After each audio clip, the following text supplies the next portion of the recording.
主战坦克，一国陆军最强大的作战武器，世界上首辆坦克是于1916年服役的英国马克1型。随着坦克的出现，世界各国纷纷开始了对这种装甲战车的研制。随着坦克的初步应用，各国对坦克的定位也逐渐分化为2个观点。第一种观点认为，坦克应该是一种辅助和支援步兵的工具，应该平均分配给步兵单位，分散使用。另一种观点认为，坦克应该集中起来使用，作为战线突破和火力突进的主要角色。当时第一种观点一度占据了上风，而德国则成为第二种观点的坚定支持者。随着第2次世界大战的爆发和德国闪电战的成功，令坦克的地位得到快速的提升。随着时代的发展，各种功能各异的装甲车辆层出不穷，但是主战坦克的数量和质量始终是衡量一国陆军实力的重要标准，也是现代战场上最具代表性的武器单元之一。我国主战坦克的发展起步相对较晚，早期的坦克来源主要来自缴获。新中国成立后，我国的基础坦克类型以苏式为主，包括我国的第1代59式主战坦克以及其衍生型号69式和79式。到了1980年代，我国又研制了第2代主战坦克88式以及准3代主战坦克96式。随着时代的发展，我国在主战坦克领域的研发进程获得了显著的进步，既汲取了世界优秀主战坦克发展领域的先进经验，又拥有自主研发的宝贵成果。到了2001年，我国的第3代主战坦克99式正式投入使用，其综合性能已经获得了显著的提高，多项指标均能达到世界领先水平。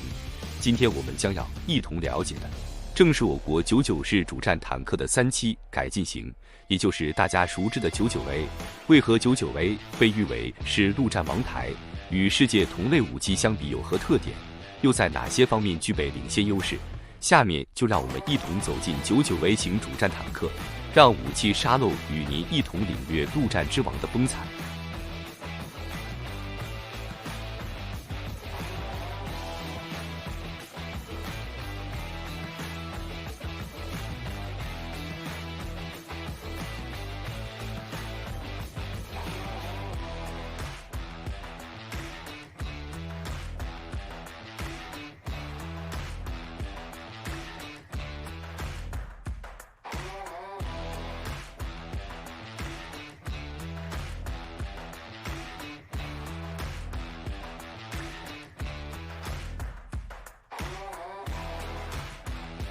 我国在主战坦克领域的发展曾一度相对滞后。当世界上首批第3代主战坦克投入使用时，我国比较先进的坦克型号尚以第2代为主。彼时，世界比较具有代表性的型号包括苏联的 T80、西德的豹2，以及美国的 M1艾布拉姆斯主战坦克。为了弥补坦克性能上的差距，我国于1980年代开始了第3代主战坦克的研发。虽然起步较晚，但是也具备一定的后发优势。参考了一些相对成熟的设计理念，在整个第3代主战坦克的研发过程中，我国投入了大量的资金和科研力量，克服了诸多技术难题，最终于1990年代末期完成了第3代主战坦克的研制。其成果就是我国的99式主战坦克。99是在火力输出、防护性能和动力表现上都实现了质的飞跃。从2001年开始，我国的99式主战坦克正式投入使用，填补了我国在第3代主战坦克领域的空白，也为我国在主战坦克领域的进一步发展奠定了坚实的基础。面对现代化战场环境的考验和对坦克性能要求的不断提高，我国在99式坦克的基础上进行了不断的升级和改进。目前最为先进的代表型号就是99A式主战坦克。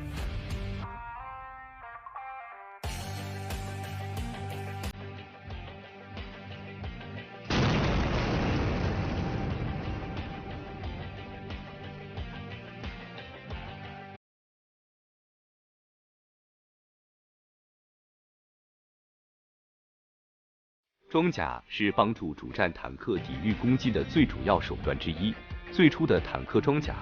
在结构和材质上均比较简单。随着穿甲弹性能的提升，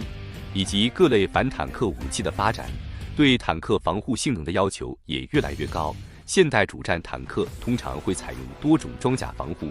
比较主流的类型包括复合式装甲和爆炸反应装甲。在结构布局上，则通常采用模块式和倾斜式装甲。美国艾布拉姆斯主战坦克是世界上较早采用复合装甲的第3代主战坦克。美国最初采用的复合装甲通常以氧化铝和陶瓷充当夹层，能够有效应对高爆穿甲弹以及尾翼稳定脱壳穿甲弹的攻击。对前者的防护等级可能为350毫米，后者的防护等级估计为700毫米。复合装甲通常被配置在坦克车体的正面、炮塔的正面以及车身正面的前侧。美国目前多数 M1A1 和 M1A2 主战坦克均采用了美国研制的皮铀装甲，其制造材料可能来自核废料，经过复杂的工艺处理，与其他合金相结合，形成一种密度极高的新型装甲。皮铀装甲的防护性能要普遍高于普通复合装甲。目前，美国皮铀装甲已经发展到了第3代 M1A2 部分型号的正面防护等级可能达到900毫米以上。除了复合装甲外， M1A2 通常会在车身两侧增加一套重约2吨的爆炸反应装甲，以增强整体的防御力。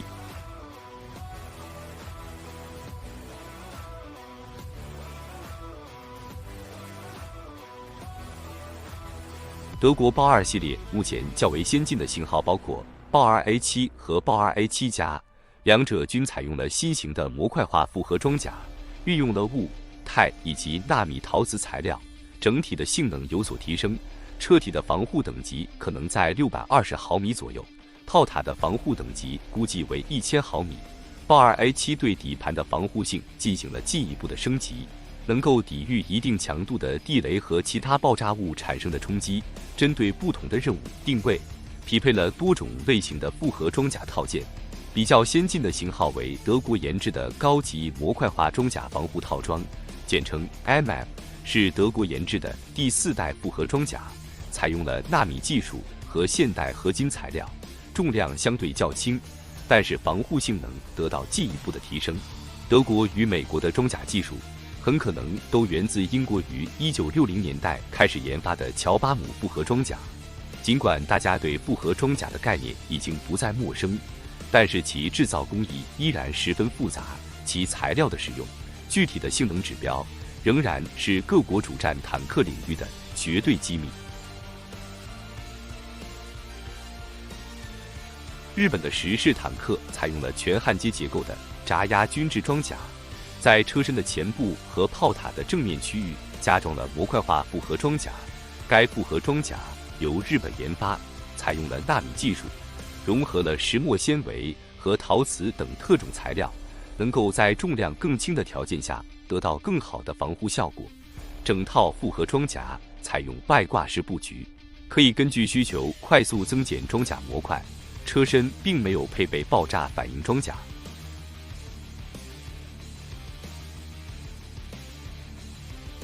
英国的挑战者2型比较注重自身的防护性能，采用了英国本土研发的复合式装甲，具备钨合金夹层，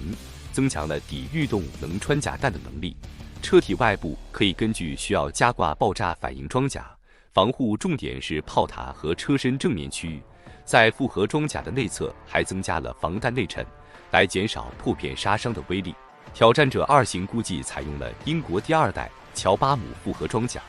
针对聚能装药破甲弹的防御做出了优化。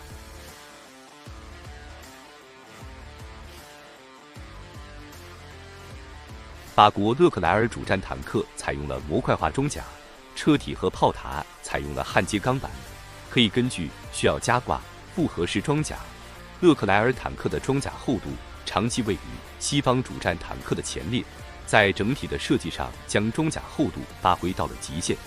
然而，其复合装甲水平比较滞后，直到2000年代初期才增加了反应装甲模块，以弥补装甲防护性能上的不足。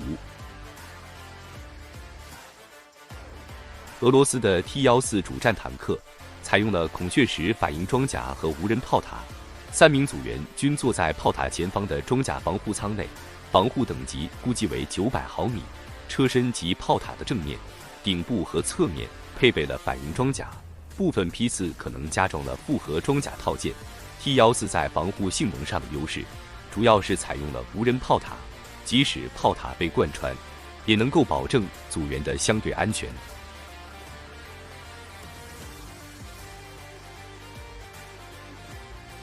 我国的99A 采用了焊接式炮塔，应用了先进的约束氧化铝陶瓷复合装甲以及新型的双防反应装甲，能够有效抵御来自穿甲弹和破甲弹的威胁。99A 具备车体装甲、复合装甲以及反应装甲构成的3层防护体系，其正面防护等级估计在1000毫米以上。从综合防护水平上看，在西方主战坦克中，装甲防护性能比较优秀的是美国的 M1A2 艾布拉姆斯主战坦克，以及德国的豹 2A7 主战坦克。俄罗斯的 T-14应用了一些概念性设计，实际性能有待考证。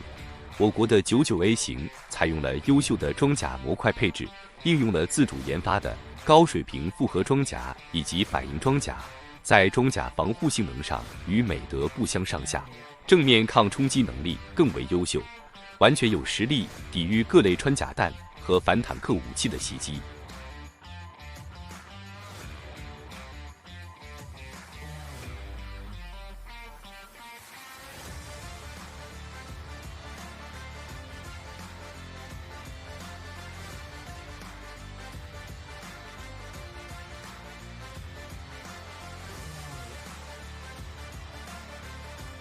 在2006年爆发的以黎冲突中，近50余辆以色列梅卡瓦坦克被俄制反坦克导弹击伤或摧毁。随着各类反坦克武器的发展，以及各类威力强大的坦克弹药的出现，仅仅依靠装甲防护已经难以满足实际的需求，因此主动防御系统的性能也成为衡量一款主战坦克防护性能的重要指标之一。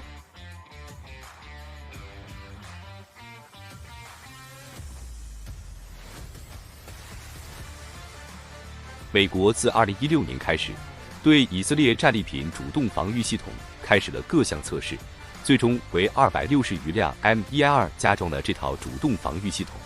未来配备该系统的主战坦克数量可能会进一步增加。战利品主动防御系统由以色列拉斐尔先进防御系统公司研制，采用硬杀伤的方式对反坦克导弹、RPG 火箭弹以及来袭炮弹等目标进行拦截。战利品主动防御系统采用模块化设计，可以与部分车载系统兼容，通过整合动态信息来操控武器单元拦截来袭目标。标准的战利品系统主要由2个单元组成，第一个单元为一套车载电子扫描阵列雷达，第二个单元为一套拦截弹发射装置。雷达单元负责搜索定位和捕捉目标，既可以提供预警信息，也可以显示威胁火力的发射位置。如果该系统分析来袭目标轨迹后，认为自身不会被击中，那么拦截系统将不会被激活。如果系统分析后认为自身会被击中，拦截系统才会启动。位于车身两侧的拦截弹发射器将会适时发射多个拦截弹，这些拦截弹会在一定距离内爆炸，形成多重金属弹丸，在一定空间内形成一道高温高速的金属冲击波，来摧毁接近车体的高速威胁目标。战利品系统的优点是拦截精度比较高，杀伤范围更为精准，对车体周围的波及范围较小。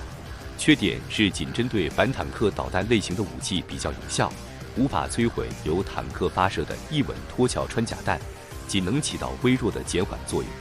第二个缺点是整套系统的体积相对较大，而且需要对载具进行大幅度的改装。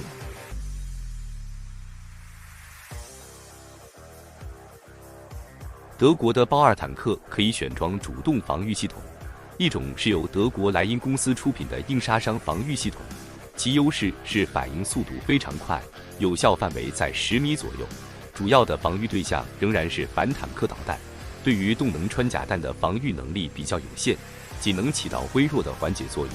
除此以外，德国还采购了少量以色列战利品主动防御系统。俄罗斯的 T-14配备了一套阿富汗式主动防御系统，能够拦截炮塔前方120度内的目标，具备比较高的精准度。据称，除了可以对反坦克导弹进行有效拦截外，还可以摧毁包括穿甲弹在内的反坦克炮弹。相比于以色列和德国的主动防御系统，俄罗斯阿富汗式系统的优势在于威力较大，弱势在于拦截覆盖面较小。以色列战利品主动防御系统可以做到360度防御，德国莱茵金属的主动防御系统可以提供180度防御，而阿富汗时仅能提供120度。日本的石式、英国的挑战者2以及法国的勒克莱尔主战坦克均没有标配硬杀伤主动防御系统，而是采用烟雾弹或电子反制设备对制导武器进行干扰。我国的 99A 配备了多套对抗防御系统，包括激光告警系统、烟雾发射系统以及激光压制系统。99A 配备的激光压制系统属于防御设备，原理是通过强激光束摧毁制导武器的光电元件，令制导武器丧失瞄准能力，从而失去目标。该系统具备速度快、精准度高、弹药不受限制等优势，除了用于拦截制导武器外，还可以干扰和摧毁其他光学组件。比较而言，我国 99A 配备的激光压制系统，仅通过发射激光束就可以达到硬杀伤系统的防御效果，而且可以通过高功率激光锁定目标方位，并摧毁其观瞄设备，令其命中率大幅降低。作为世界上首款主动激光防御系统，其自动化和信息化程度非常高，能够在极短的时间内完成定位、锁定和反制动作，为世界车载主动防御系统开辟了全新的发展方向。